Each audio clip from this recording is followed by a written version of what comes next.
Bom dia, pessoal. Essa é uma aula gravada. Nós estamos aqui com o segundo ano do ETIM de Informática, com a presença da Nicole, Sabrina, Maria Clara, Ana Laura, do Giuseppe, da Tiffany, Maria Carolina, Érica, o João Vitor.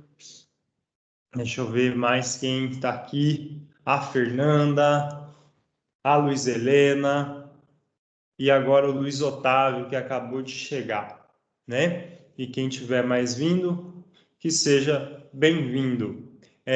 Pessoal, na aula de hoje, o professor separou um tema para vocês que tem relação com os acontecimentos bem recentes sobre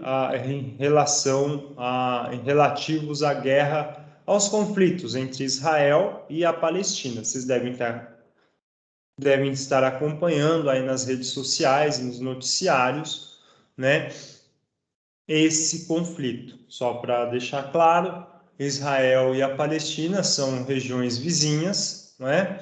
A Palestina e Israel estão em conflitos desde os anos 50, 40, 50, quando o Estado de Israel foi fundado num território onde os palestinos já habitavam, né?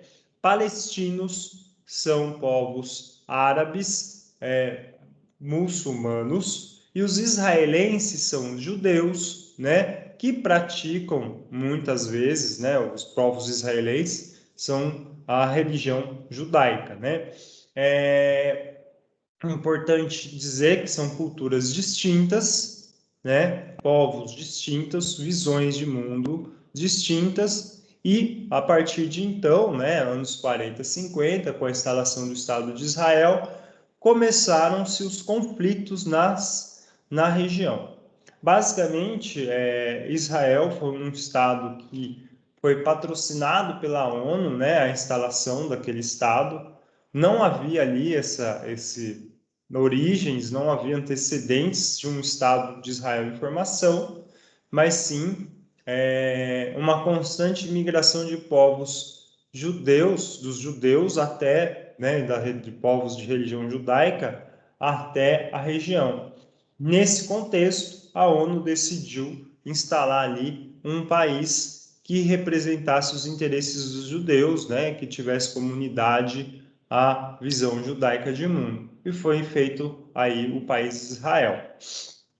Bom, a partir daí vieram os conflitos e tal, e a gente não vou entrar no mérito desses conflitos, mas por trás desses conflitos, e por isso que o professor trouxe a aula de hoje, em que nós temos um sociólogo importante, sociólogo, né, Edward Said, que analisa as relações entre Oriente e Ocidente a partir das leituras que o Ocidente construiu acerca do Oriente, tá? Eu não vou analisar a guerra ou os conflitos em si entre Israel e a Palestina. Não é esse o interesse da aula, tá? Não é esse o foco da aula, apesar de que nós estamos vivendo esse contexto e foi esse contexto que gerou a aula, tá?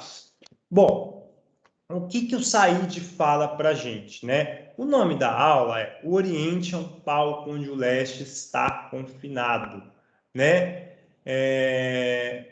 O que ele quer dizer com isso, né? Ele quer dizer com isso que os europeus, principalmente os europeus, né? Eles fizeram uma leitura do povo oriental de forma a enxergar nesse povo oriental inferioridades, de forma a entender esse povo oriental como sendo algo fora do tempo, como sendo um povo que está atrasado, né? E para o Said, isso ocorre em que sentido? O europeu, ele vai até os povos árabes, os povos orientais de uma forma geral, e olha a partir da sua própria realidade, a partir da sua própria perspectiva. Imagine o seguinte: eu e vocês. O professor é um povo. Eu faço parte de que povo? O povo dos professores. E vocês fazem parte do povo dos alunos. São povos distintos, são visões de mundo distintas, são interesses distintos, são experiências diferentes, objetivos diferentes. Então, para vocês analisarem o professor, vocês, em alguma medida, têm a necessidade de se colocar no lugar do professor. Isso é uma tarefa fácil? Não. Mas existem condições para que isso aconteça, existem possibilidades para isso que aconteça. Da mesma forma, se eu vou analisar os alunos, eu preciso me colocar no lugar dos alunos para entendê-los melhor. O que é que nós costumeiramente fazemos? Quando eu vou analisar os alunos, eu parto das minhas necessidades, da minha realidade, para analisá-los. E aí eu julgo vocês com base na minha realidade. Isso não é correto. Vou dar um exemplo bobo, né? Vocês sabem que eu vivo pedindo para vocês, abre o áudio, pessoal, abre esse áudio, fala comigo, dá bom dia, boa tarde, né? Abre o vídeo, pelo amor de Deus. Eu vivo pedindo isso para vocês, não vivo? Pois bem, eu analiso isso a partir da minha realidade. Eu estou num escritório, com um bom computador, meu áudio está ok, não há interferências de som aqui onde eu estou isolado. E vocês? Como será que vocês estão?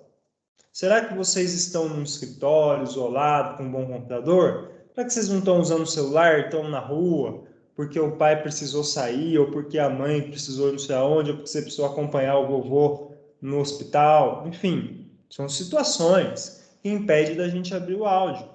Ou será que você não está com um computador que não está muito legal e aí seu áudio não tá abrindo? Ou tem o cachorro do vizinho latindo com a cachorra da outra vizinha e não dá para abrir o áudio? Enfim, existe uma série de situações que são próprias de vocês que impedem de abrir o áudio.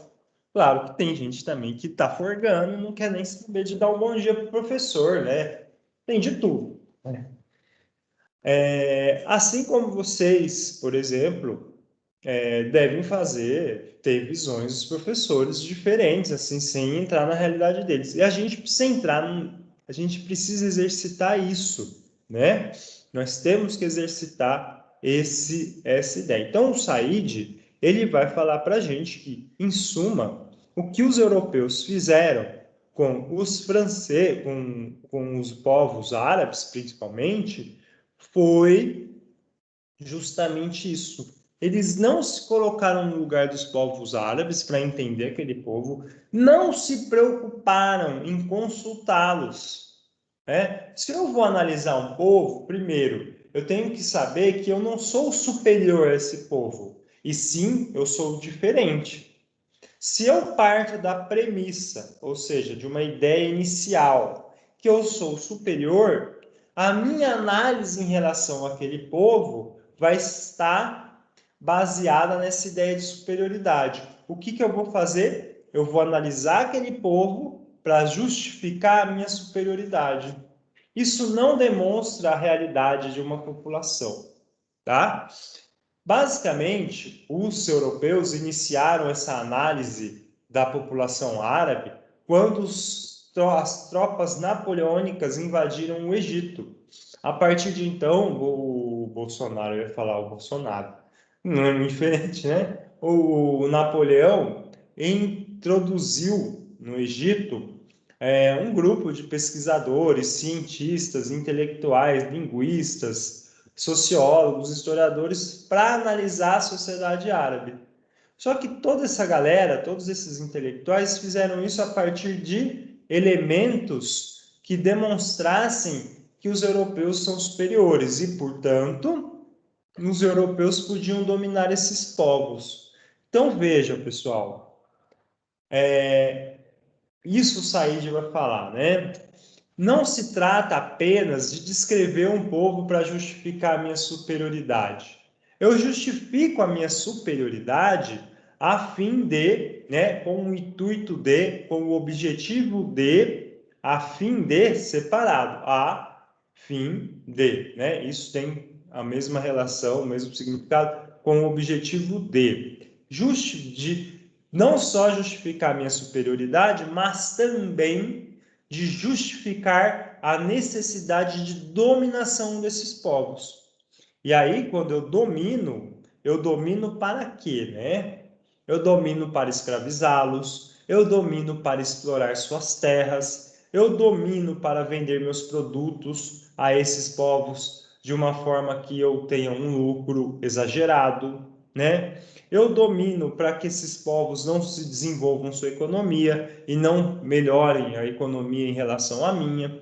Uma série de questões que levam à necessidade da dominação, né?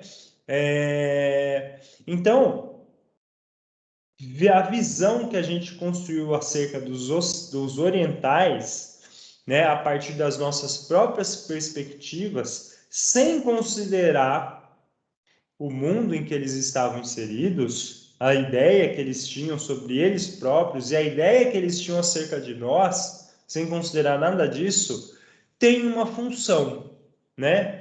Tem uma função que é estereotipar esse povo, ou seja, a gente vê os orientais com estereótipos. Ah, eles acreditam no Aladim. Nossa, eles usam burca, todo mundo usa burca. A gente acha que todo muçulmano é árabe. Não. Existem árabes católicos, existem muçulmanos não árabes, por exemplo, o Irã é um país muçulmano que não é um país árabe.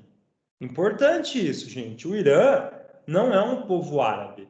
Sim, muçulmano, mas não é árabe. Então a gente não consegue nem fazer essas diferenciações, porque nós temos uma visão estereotipada desse povo, né? E são representações que a gente faz dessa população. Essas representações que a gente faz dos povos árabes, sobretudo, são representações feitas a partir do nosso modo de vida, da nossa forma de ver. Então a gente representa esse pessoal como homens bomba, por exemplo, como terroristas. E não, gente. Nós representamos essas pessoas como sendo muito diferentes da gente. E não, eles têm hábitos, culturas distintas, mas não são completamente opostos a nós. São pessoas como nós, com problemas, com dia a dia, com coisas para resolver, preocupações econômicas, com grana, né? Tem seus dilemas, tá? Então isso é muito importante a gente saber, né? Agora, nós fazemos uma representação tamanha que a gente não consegue entender que essas pessoas têm um cotidiano. Deve ter gente que acha que agora deve ter um árabe fazendo uma bomba para ele entrar num carro e explodir todo mundo. E não, gente, não é assim, né? E, além da gente fazer essa representação, segundo o Said, tem uma outra função, né? A função de criar o outro, estabelecer uma linha dividindo nós e eles, sendo que nós somos vítimas desse outro. Portanto, esse outro que é diferente, que é um homem-bomba, que é um invasor, um terrorista, o inimigo, ele precisa ser atacado, destruído, colonizado. A cultura dele precisa ser modificada, né? Então você cria todo um aparato de guerra que movimenta a economia, que movimenta milhares de reais, milhares de dólares para disputar e tomar o poder e invadir esse outro. Então veja que o medo que nós criamos em relação ao outro tem justificativa, tem motivos, tá? Daí que o Said afirma o seguinte: o Oriente é o palco onde todo o leste está confinado. O que significa isso? Que essas representações que nós fizemos sobre o mundo oriental a gente colocou elas num palco, é como se a gente estivesse assistindo um teatro, né? A gente não está vendo a realidade, a gente não está analisando a realidade, o que a gente está vendo é um palco de representações, representações do que a gente acha que é o povo oriental. E nós confinamos todo esse Oriente nesse mesmo palco. A gente não consegue ver outras diferenças para além desse palco que a gente está assistindo, né? E isso, pessoal, tem uma função. A função de você criar o outro. Você representa o outro para a sua população, né? Para você criar esse outro e justificar, por exemplo, guerras, o controle, o domínio, tá? Então veja que aí os intelectuais e a ciência prestaram um péssimo serviço, né? Prestaram um péssimo serviço. E ainda muitas vezes fazem isso, prestam isso, né? Justificando essas guerras, justificando esse estado de violência, esse estado de dominação do Ocidente em relação ao Oriente. Isso, pessoal, tem uma relação também com a nossa aula de semana passada, em que eu falei sobre o jacarezinho. Vale a pena aqui a gente entender que o outro está lá no jacarezinho, que nós, né, aqui no interior, tudo bonitinho, pá, somos um lado, e aquelas pessoas são inimigas. E aí o que que acontece? O Estado vai lá, por conta de tráfico de drogas, como se tráfico de drogas ocorresse apenas na favela, não ocorresse em outros lugares, e comete uma chacina. A lógica está presente internamente também no Brasil, por exemplo, né? Então é sempre bom fazer essas reflexões, né? Só considerando aqui de forma bem breve,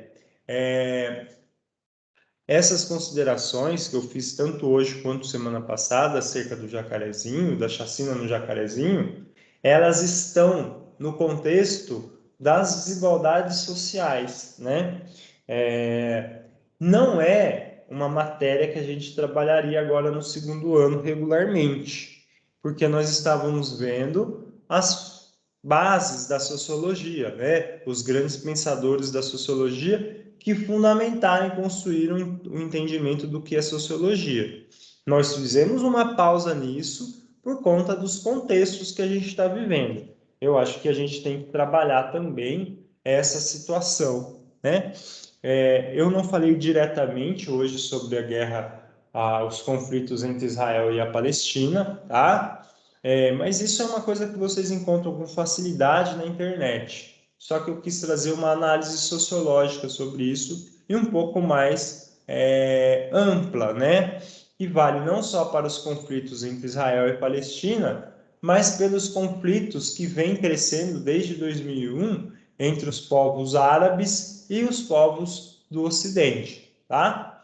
Então, é importante a gente entender esse contexto, dar esse passo atrás, né? E entender que um dos motivos dos conflitos é justamente o movimento de dominação que o Ocidente tem em relação ao Oriente. E que esse movimento, ele é justificado pela ciência, né? Ele é justificado por intelectuais, tá? Mas nós também temos cientistas e intelectuais que resistem a isso. É o caso do Said e é o caso dos estudos que a gente chama de estudos pós-colonialistas. O que é isso, professor? Eu deixei um texto para vocês sobre isso. São estudos realizados por pessoas muitas vezes cresceram e nasceram nisso que foram as colônias europeias, né? No além-mar, no além-continente europeu.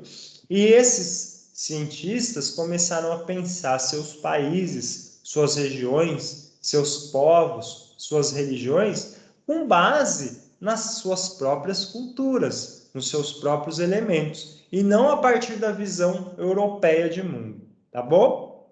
Pessoal, ficou claro? Conseguiram anotar a lousa?